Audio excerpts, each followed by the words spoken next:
रूस के बर्फ पोश मैदानों में साइबेरिया के एक दूर उफ्तादा गांव पोक्रेवोस्कुई में सन 1869 को एक ऐसा बच्चा पैदा हुआ जिसका नाम बाद अज़ां पूरी दुनिया में एक खौफनाक अफसाने के तौर पर लिया जाने लगा, ग्रिगोरी इफमोविच रास्पुटिन।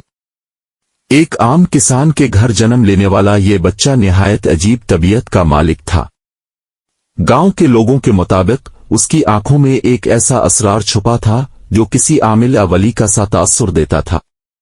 बाज ने इसे जानवरों को शिफा देते तो बाज ने इसे बारिश की पेशगोई करते देखा। सच किया था और अफसाना किया ये आज भी तारीख के धुंधलकों में छुपा हुआ है। रफ्ता रफ्ता रास्पुटिन ने मजहब की जानिब झुकाव पैदा किया। वो खानकाहों में जा बैठा मगर कभी रस्मी राहिब ना बना।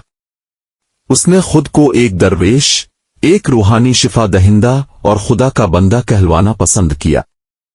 इसके लंबे बाल, उलझी दाढ़ी, मैले कपड़े और गहरी नजरें अवाम में दहशत और अकीदत दोनों का सबब बने। लोग उसके करीब आते, दुआ करवाते और हैरत में डूबे वापस जाते। यूं इसका चर्चा रोस भर में फैलने लगा। उस वक्त रूसी सल्तनत अंदरूनी और बैरूनी बहरानों से दो चार थी। जापान से जंग, गुर्बत और सियासी बेचैनी ने बादशाह ज़ार निकोलस दोम की हुकूमत को हिलाकर रख दिया था। मगर इस सियासी बहरान से भी ज्यादा खतरनाक एक जाती सानिहा शाही महल के अंदर जन्म ले रहा था। वली अहद शहजादा अलयुगजी को हीमोफीलिया नामी जानलेवा बीमारी लाहिक थी जिसमें जरा सी चोट जान ले सकती थी।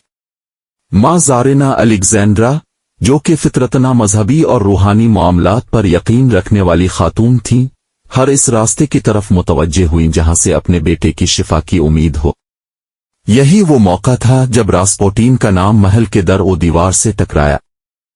रवायत है कि जब रास्पुटिन को शहजादे के लिए बुलाया गया और उसने दुआ की तो शहजादे का खून राग गया। कुछ ने कहा यह नफ्सियाती असर था, कुछ ने इसे इल्हामी ताकत करार दिया, लेकिन ज़ारेना के लिए ये यकीन बन गया कि रास्पुटिन को खुदा ने उनके बेटे की हिफाजत के लिए भेजा। यही वो लम्हा था जब एक साइबेरियन दरवेश ने रूस के सबसे ताकतवर खानदान के दिल में जगह बनाई। रास्पुटिन का उरूज अब तेजी से होने लगा। वो महल में बाकायदगी से आने लगा, ज़ारेना के फैसलों पर असर अंदाज होने लगा।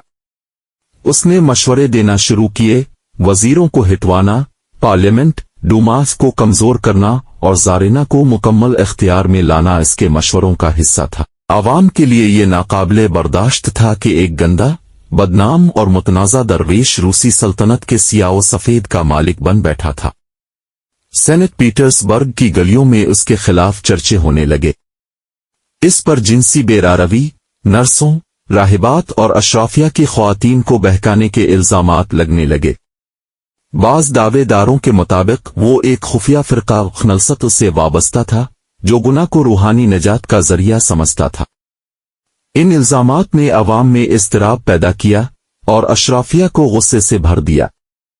इधर ज़ार निकोलस जंग अजीम की मसरूफियात में गर्क रहा और महल की तमाम बाग डोर ज़ारेना और दरपर्दा रास्पुटिन के हाथों में आ गई। हुकूमत के फैसले गैर मुतवाजिन हो चुके थे, वज़रा बार बार बदले जा रहे थे, महंगाई और भूख आम हो चुकी थी और सल्तनत ज़वाल की जानिब बढ़ने लगी। यही वो वक्त था जब रास्पुटिन की मकबूलियत नफरत में बदल गई। अब वो अवाम का दुश्मन, अशराफिया का हदफ और सल्तनत के ज़वाल की अलामत बन चुका था। इसी नफरत के नतीजे में एक साजिश तैयार हुई। प्रिंस फ्रिंक्स यूसुपोव, ग्रैंड ड्यूक दीमतरी और कुछ दीगर उमरा ने रास्पुटिन के कत्ल का मंसूबा बनाया। दिसंबर 1916 की एक सर्द रात इसे प्रिंस यूसुपोव की हवेली बुलाया गया।